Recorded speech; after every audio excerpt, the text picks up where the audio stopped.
Athetosis या involuntary breathing, abnormal involuntary movements होना। ये जो मूवमेंट्स है ये स्लो होती हैं, इनवॉलेंटरी होती हैं, यानी आपका कोई कंट्रोल नहीं रहता इसमें। और ये ब्रीदिंग मूवमेंट्स आपको हाथों में महसूस हो सकता है, फेस में महसूस हो सकता है, पैरों में महसूस हो सकता है, या बॉडी के दूसरे पार्ट्स में हो सकता है। इसे हम कहते हैं एथेटोसिस या इनवॉलेंटरी ब्रीदिंग। नमस्कार दोस्तों, मैं हूं डॉक्टर अर्पणा। स्वागत है आप सब लोगों का आपके अपने चैनल में। आज हम बात करेंगे एथेटोसिस या इनवॉलेंटरी ब्रीदिंग के बारे में।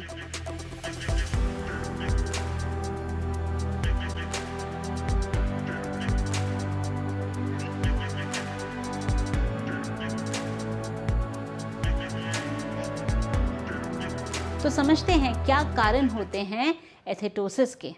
एथेटोसिस के कारण हो सकते हैं ब्रेन रिलेटेड रीजंस, जिसमें सबसे पहले हमारा आता है सेरिब्रल पाल्सी। तो सेरिब्रल पाल्सी में क्या होता है, आपके जो मोटर स्किल्स हैं वो डिस्टर्ब हो जाते हैं, कोऑर्डिनेशन आपका बिगड़ जाता है।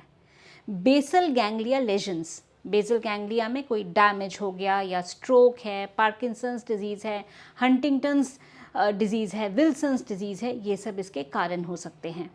हो सकता है आपको कोई इन्फेक्शन या कोई इन्फ्लेमेशन हो गया हो, जैसे एंसेफेलाइटिस है, आपको मल्टीपल स्क्लेरोसिस की प्रॉब्लम हो, कोई जेनेटिक कंडीशन हो जैसे न्यूरोएकेंथोसिस, कोई मेटाबॉलिक डिसऑर्डर हो जैसे डेफिशिएंसी है, न्यूट्रिशनल डेफिशिएंसी है, विटामिन ई की डेफिशिएंसी है, इसकी वजह से हो सकता है। कोई आप दवा ले रहे हैं, मेडिकेशंस, इसका कारण हो सकता है। क्या होते हैं लक्षण एथेटोसिस या इनवॉलेंटरी ब्रीदिंग के?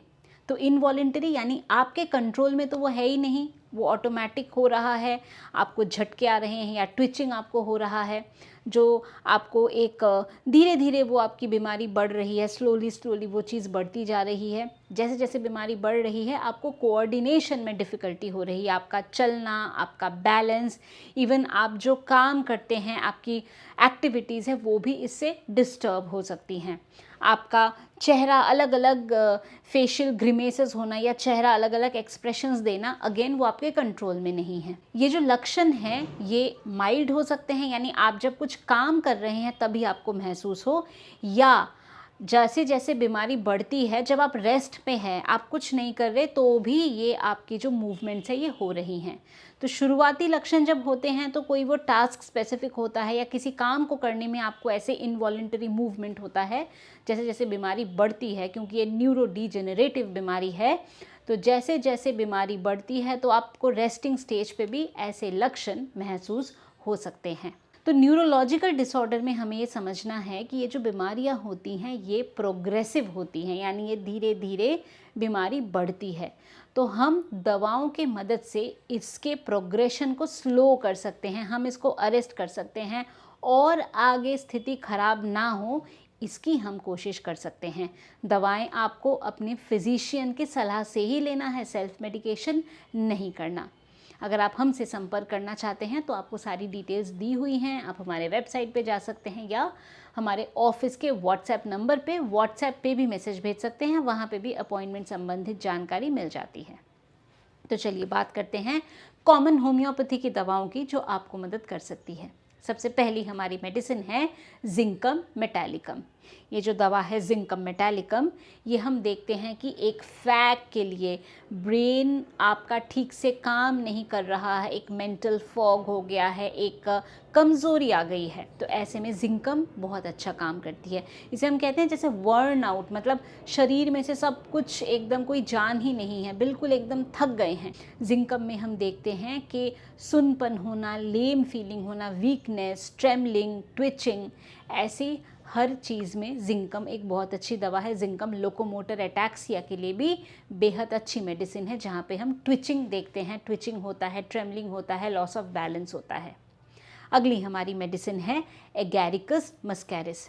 एगैरिकस मस्कैरिस में हम देखते हैं कि क्रैम्प्स पड़ते हैं, आपको झटके आते हैं, और इसके साथ साथ आपको स्टिफनेस हो जाती है, अकड़न हो जाती है, जकड़न हो जाती है।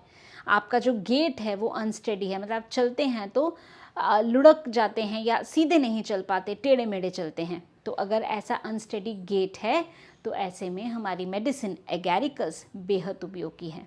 नेक्स्ट हमारी मेडिसिन है लेथाइरस। लेथाइरस में हम देखते हैं बहुत ज़्यादा रिजिडिटी होती है, बहुत ज़्यादा अकड़न या स्पैस्टिक गेट होता है। ये माइलाइटिस यानी अगर आपको कोई इन्फ्लेमेशन हो रहा है, जो हमारा स्पाइनल कॉर्ड है उसमें कोई इन्फ्लेमेशन हो रहा है, कोई इन्फेक्शन हो गया, उसके बाद अगर ऐसी समस्या हो रही है तो लेथाइरस मेडिसिन बहुत इम्पॉर्टेंट है या बहुत अच्छी है।